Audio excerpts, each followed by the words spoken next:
نحمده ونصلي ونسلم على رسوله الكريم اما بعد فاعوذ باللہ من الشیطان الرجیم بسم اللہ الرحمن الرحیم۔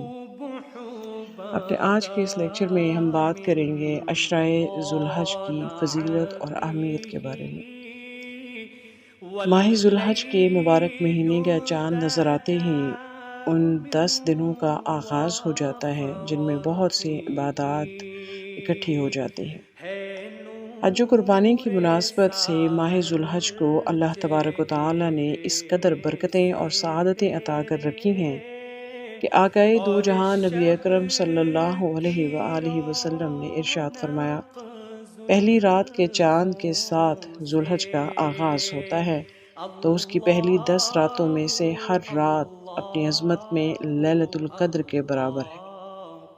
لیلۃ القدر کی مناسبت سے جہاں ماہ رمضان المبارک کو منفرد شان والی ایک رات لیلۃ القدر نصیب ہوئی ہے جس کے اندر چند ساعتیں اللہ کے بندوں کی مغفرت اور بخشش کا سامان لیے ہوئے وارد ہوتی ہیں اور جن میں اخلاص کے ساتھ بندہ اپنے رب سے جو بھی بھلی شے طلب کرتا ہے وہ اسے عطا کر دی جاتی ہے۔ ادھر ماہ ذوالحج کی پہلی 10 راتوں کو عظمت و فضیلت کا وہ خزانہ عطا کیا گیا کہ ہر ایک رات رمضان المبارک کی لیلۃ القدر کے برابر ہے۔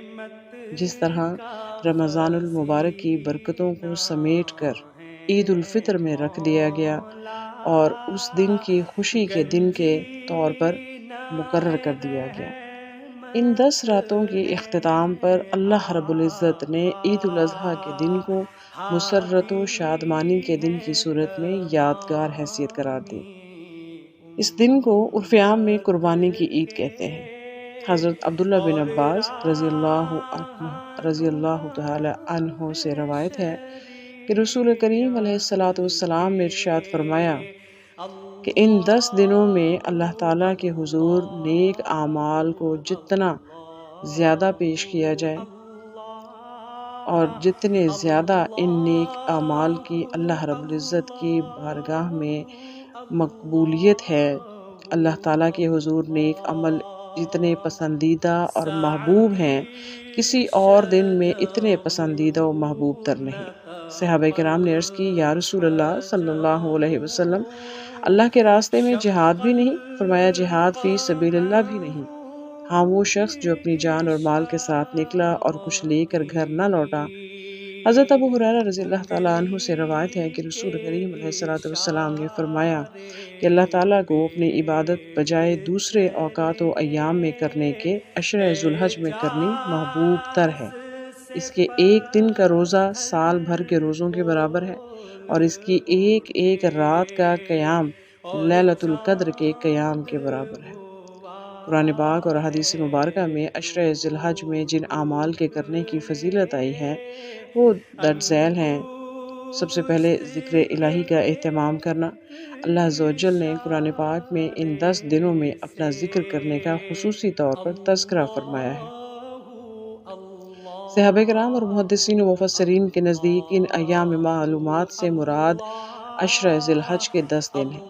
نمبر 2، کثرت سے تہلیل، تکبیر اور تحمید کہنا، یعنی کوئی دن بارگاہ الہی میں ان 10 دنوں سے زیادہ عظمت والا نہیں اور نہ ہی کسی دن کا عمل اتنا اچھا اللہ کو محبوب ہے جتنا ان 10 دنوں کے عمل میں اللہ رب العزت کو عبادات اور نیک اعمال اپنی بارگاہ میں محبوب ہے۔